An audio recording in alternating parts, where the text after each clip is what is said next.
नमस्कार विद्यार्थी मित्रांनो. आज आपण बुद्धिमत्ता विषयाचा पुढील 8वा घटक तर्कसंगती व अनुमान यातील वय हा पहिला टॉपिक घेणार आहोत. ठीक आहे. आता वय काढताना कुठली सूत्र किंवा संख्या काही पाठ करायची गरज नाही. फक्त आपल्याला काय बनवता यायला पाहिजे? समीकरणे. आणि ती कशी बनवायची आहेत ना, ते मी शिकवणार आहे. आता वय ह्या घटकावर काही काय म्हणतात आपल्याला थेअरी लक्षात ठेवायची गरज नाही. सरळ आपण प्रश्नांकडे वळूया. सर्वात पहिला प्रश्न आहे, शौनकची बहीण नमिता त्याच्यापेक्षा 3 वर्षांनी मोठी आहे आणि त्याची आई नमिताच्या वयाच्या चौपट वयाची आहे. आईचे वय 36 वर्ष असल्यास शौनकचे आजचे वय किती? आता सर्वप्रथम काय करायचं, किती व्यक्ती प्रश्नात दिलेल्या आहेत ते शोधते. शौनक दिलाय, त्यानंतर त्याची बहीण कोण? नमिता, त्यानंतर त्यांची आई दिली, म्हणजे एकूण किती व्यक्ती आहेत? 3. तर आपण काय करूया, असं मानू आजची वय शौनक, नमिता आणि आई यांची आजची वय किती मानूया आपण? याचं मानलं एक्स, याचं मानलं वाय आणि यांचं मानलं झेड. ठीक आहे, इथपर्यंत समजलं? लक्षपूर्वक बघा. त्यानंतर आता वाक्य हळूहळू वाचायला सुरू करायचं. शौनकची बहीण नमिता त्याच्यापेक्षा 3 वर्षांनी मोठी आहे. आता शौनक काय आहे? शौनक एक्स, नमिता काय? वाय. नमिता कशी आहे? शौनक पेक्षा 3 वर्षांनी मोठी आहे ना, म्हणजे एक्स अधिक 3. वाय म्हणजे नमिता, एक्स म्हणजे शौनक पेक्षा नमिता कशी आहे? 3 वर्षांनी मोठी आहे, म्हणून मी अधिक 3 केलं. इथपर्यंत समजलं? आता अजून काय सांगितलंय? नमिताची आई, शौनकची आई नमिताच्या वयाच्या चौपट आहे. म्हणजे नमिताचं वय ना, नमिताचं वय त्यापेक्षा आईचं वय चौपट आहे, म्हणजे गुणिले 4. हे Z is equal to, Z म्हणजे आई आणि नमिताच्या चौपट आहे ना, म्हणजे म्हणून वाय गुणिले 4. इथपर्यंत समजलं? हे झालं माझं दुसरं समीकरण. आता ह्यापैकी बघा, हे झेड म्हणजे आई आहे ना, आईचं मला वय सांगितलेलं आहे किती आहे? 36. मग इथे टाकते, 4 आहे तसे लिहिते, गुणिले वाय. आता वायची किंमत काय आहे? एक्स अधिक 3 ना, ती टाकते मी इथे पहिल्या इक्वेशन नुसार. ह्याच्यानुसार वायची किंमत किती आहे? एक्स अधिक 3, म्हणून मी इथं टाकली. आता सोडून घेऊया. 4 गुणिले एक्स किती? 4x अधिक 4 गुणिले 3 किती? 4 त्रिक 12 आणि हे 36 आहे तसे लिहिले. इथपर्यंत समजलं?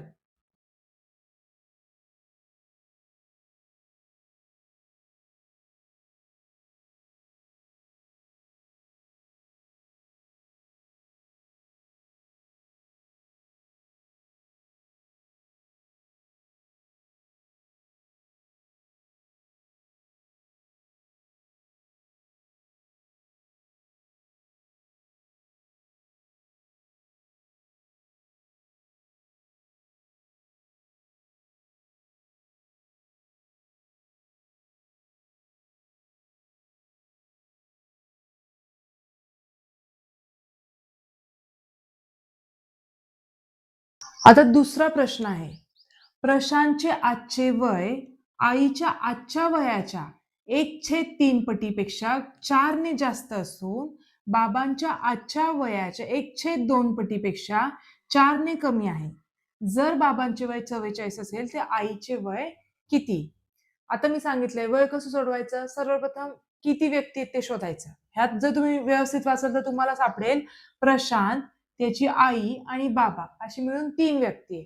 तर मग आपण काय करूया, त्यांची आजची वय, प्रशांतचं वय मानूया प्रशांत एक्स, आईचं आजचं वय वाय आणि बाबांचं आजचं वय किती मानूया? झेड. ठीक आहे, इथपर्यंत मानलं आजची वय. त्यानंतर आता आपल्याला समीकरण बनवायचं ना, आधी एक समीकरण बनवूया पहिल्या वाक्याचं. प्रशांतचे आजचे वय आईच्या आजच्या वयाच्या 1/3 पटीपेक्षा 4 ने जास्त. म्हणजे 1/3 पट म्हणजे काय? तिपटीच्या विरुद्ध, म्हणजे तिप्पट म्हणजे काय, कुठल्याही संख्येची तिप्पट काय करतो, गुणिले 3 करतो ना. मग 1/3 पट म्हणजे काय, गुणिले 1/3 करायचं, म्हणजेच त्या संख्येला 3 ने भाग जाणार. कसं ते सांगते आता. आधी हे मी मानते, प्रशांतचे आजचे वय, प्रशांतचं वय किती आजचं, एक्स मानले. ते कसं आहे, आईच्या आजच्या वयाच्या, आईचं वय किती वाय, वयाचे 1/3 पट गुणिले पेक्षा 4 ने जास्त आहे. म्हणजे वाय गुणिले 1 किती येणार, वायच येणार, y/3 अधिक 4, हे असं समीकरण येणार. आता दुसरं काय येणार, ते इथपर्यंत झालं. आता प्रशांतचे आजचे वय बाबांच्या आजच्या वयाच्या 1/2 पटीपेक्षा 4 ने कमी आहे. एक्सच प्रशांतचेच वय बाबांच्या वयाचे किती आहे, 1/2 पटीपेक्षा 4 ने कमी आहे. तर मग मी हेच कसं लिहिणार, झेड गुणिले 1 z/2 वजा 4. पण झेड किती दिलंय बाबांचे वय, इथे दिलंय बाबांचं वय किती आहे, 44 वर्ष. मग ह्यात टाकते झेडची किंमत, 44/2 वजा 4 म्हणजेच किती, 44/2 म्हणजे 2 नी 44 ला भागायचं, किती येणार 22 वजा 4 म्हणजे किती 18. मग मला काय मिळालं, एक्स ची किंमत, एक्स म्हणजेच काय, प्रशांतचं वय किती मिळालं, 18 वर्षे. आता हे 18 वर्ष आहे ना, या पहिल्या समीकरणात टाकू एक्स ची किंमत. एक्स इथे पहिल्या समीकरणानुसार काय, y/3 अधिक 4 ना. मग आता मला एक्स ची किंमत काय मिळाली आहे, आता इथं वरती टाकते, ते इथपर्यंत लिहून घ्या लागलं तसं तुम्ही.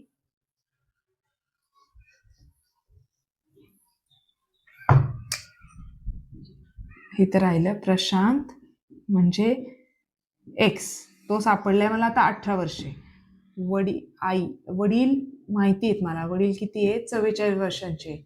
मला शोधायची आहे आई, म्हणजे मी इथं मानलं होतं वाय. ठीक आहे. आता इथं प्रशांतचे वय किती, 18, वाय माहिती नाही मला, छेद 3 अधिक 4. आता हे समीकरण आहे ना, ते सोडूया आपण. आता बघा 4 ह्याच्यात बेरजे ते, इकडे आल्यावर वजाबाकी 3, y/3 आहे तसं. 14, 18तून 4 गेले 14, y/3. आता पुढे सोडूया. आता हा वायच्या खालचा 3 आहे ना, इथं भागाकारात आहे, इकडे आल्यावर गुणाकारात. 14 गुणिले 3 किती, 14 42, म्हणजे वायची किंमत किती आली, 42. म्हणजेच आईचं वय किती सापडलं आपल्याला, 42 वर्षे. ही जी तुम्ही गणित बघताय ना, ती एक दिवस तुम्ही मी कशी सोडवते ते समजून घ्या, आणि त्यानंतर सेम आपण सेपरेट पेज घ्यायचं आणि स्वतः सोडवायचा प्रयत्न करायचा. म्हणजे तुम्हाला आपण कुठं चुकतोय किंवा समीकरण कसं बनवतायत हे तुम्हाला लक्षात येईल. तिसरा प्रश्न आहे, 7 वर्षांपूर्वी समीर व कविता यांची एकूण वय 30 वर्ष होते, तर 7 वर्षानंतर त्यांची एकूण वय किती. ठीक आहे. आधी तर मी सांगितलंय किती व्यक्ती ते शोधायचंय. आता याच्यात 2च व्यक्ती आहेत, कोण, समीर आणि कविता. मग काय करूया, 7 वर्षापूर्वी त्यांची वय मानूया एक्स आणि वाय. 7 वर्षांपूर्वी, पूर्वी समीर किती वर्षांचा आहे, सपोज एक्स वर्षांचा, आणि कविता वाय वर्षांची. मग त्या 7 वर्षापूर्वी त्यांच्या वयांची बेरीज किती होती, एकूण वय म्हणजे बेरीज ना, एक्स अधिक वाय किती होतं, 30. आता विचारलं काय त्यांनी, 7 वर्षानंतर त्यांची एकूण वय किती. 7 वर्षानंतर तुम्ही विचार करा, एकूण वय काढायची ना. प्रत्येक जण, समीर आणि कविता, त्या दोघांचंही वय 7-7 ने वाढणार की नाही, म्हणजे अधिक समीरचं 7 वर्षांनी वाढणार, अधिक कविताचं 7 वर्षांनी वाढणार, म्हणजे 30 अधिक 14, 7 आणि 7 14 ना. मग किती येणार त्यांचे एकूण वय, 44 वर्ष. मुलं इथं काय चूक करतात, फक्त एकच 7 मिळवतात. पण नाही, आपल्याला 2 व्यक्ती आहेत ना, दोघांचीही वय 7-7 ने वाढणार आहेत, म्हणून एकूण मध्ये किती मिळवायचे आपण, 14. चौथा प्रश्न आहे, अमोलचे वय अनिलच्या वयाच्या 1/3 पट आहे, दोघांच्या वयांची बेरीज 28 वर्ष असल्यास अनिलचे वय शोधा.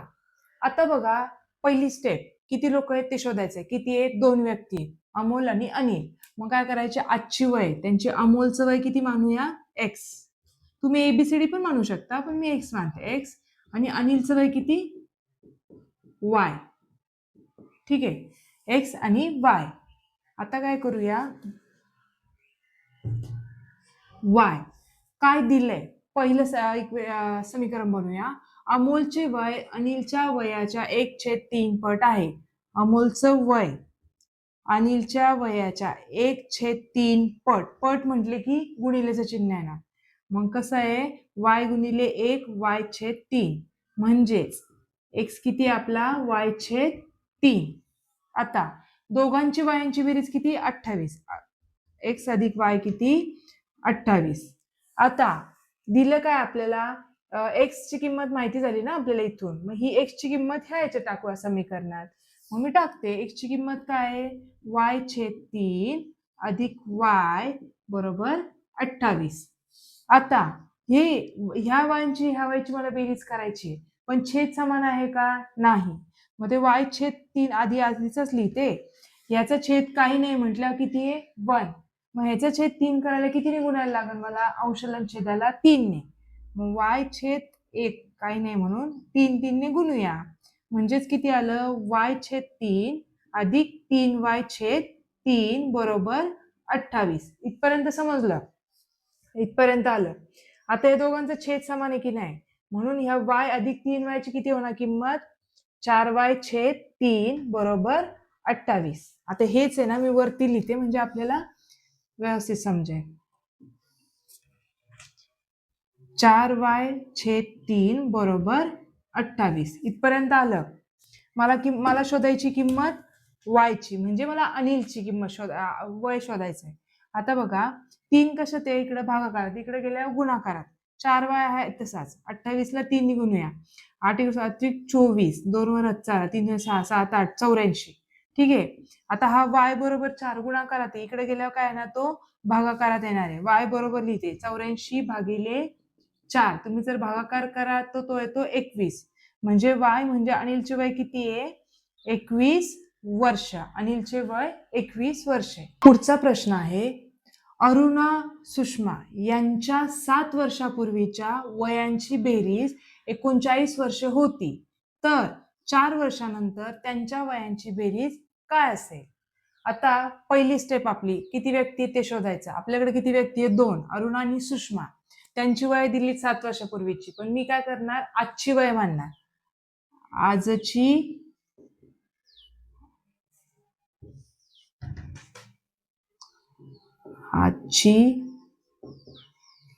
वय. कोण, अरुणा. पहिली अरुणा एक्स मानते आणि नंतर सुषमा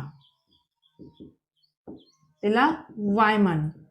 इथपर्यंत समजलं, ठीक आहे. आता पहिलं वाक्य काय आहे, अरुणा सुषमा यांच्या 7 वर्षापूर्वीच्या वयांची बेरीज 29 वर्ष होती.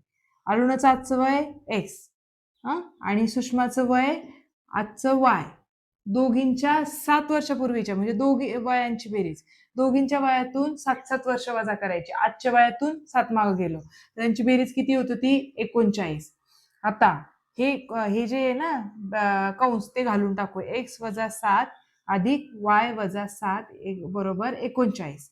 आता हा x अधिक y, 7 आणि 7 वजा चिन्ह आहे ना दोघांची, 7 अधिक 7 14 वजा 14, दोघांना चिन्ह काय आहे वजा, म्हणून किती आहे 39. ठीक आहे.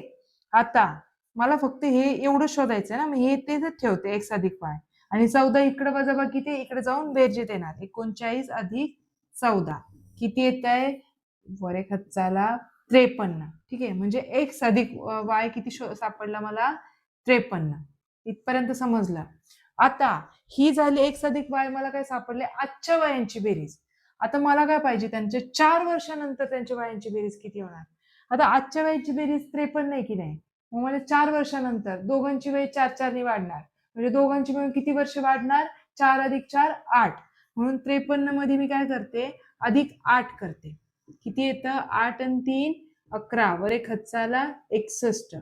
दोघांची वयाची बेरीज येते 61 वर्षे. तुम्हाला ऑप्शन दिलेला नाहीये पुस्तकात, पण हेच बरोबर उत्तर आहे. आता शेवटचा प्रश्न आहे, रमा व रुद्रा यांची एकूण वय 47 वर्ष आहेत. 5 वर्षानंतर रुद्राचे वय 26 वर्ष होईल, तर रमाचे त्यावेळेचे वय काय असेल. आता सर्वप्रथम पहिली स्टेप आपली किती व्यक्ती शोधायची. 2 व्यक्ती रमा आणि रुद्र. त्यांची वय मानूया, आजची वय मानूया. रमाचं आजचं वय सपोज मानू एक्स आणि रुद्रचं काय मानूया वाय. रुद्रा वाय म्हणलं, ठीक आहे. तर त्या दोघांच्या एकूण वयाची बेरीज किती होणार. आजच्या वयाची बेरीज किती आहे. एक्स अधिक वाय किती आहे 47. इथपर्यंत समजलं. हे पहिलं समीकरण. आता मग काय दिलेलं आहे माहितीये का. 5 वर्षानंतर रुद्रचे वय 26 वर्ष असेल. रुद्र म्हणजे किती वाय, मानलेला वाय, आजचा वाय. 5 वर्षानंतर म्हणून 5 मिळवले त्यात किती होणार त्याचं वय 26. म्हणजे ह्याच्यावरून आता वाय अधिक 5 26 कळालं मला. आता हा 5 कशात आहे बेरजेत. इकडे गेल्यावर कशात येणार वजाबाकीत. म्हणून वाय तिथंच ठेवला. 5 ला इकडं वजाबाकीत आणला. 26 वजा 5 किती झालं 21. आजचं वायचं वय किती सापडलं मला 21. म्हणजे रुद्रचं वय मला कळालं 21. मग ही 21 ची किंमत पहिल्या समीकरणात टाकूया. किती एक्स अधिक 21 बरोबर 47. मग एक्स 21 इकडे बेरजेत इकडे गेल्या वजाबाकीत येणार. 47 वजा 21 करूया. 47 वजा 21 किती येणार 6 आणि 2 26. म्हणजे आपले रमाचं वय आजचं वय किती येणार 26 वर्ष. एक्स म्हणजे रमा मानली ना म्हणून. तर ह्याच व्हिडिओ बरोबर आजचा हा वय हा टॉपिक हा संपतोय आपला.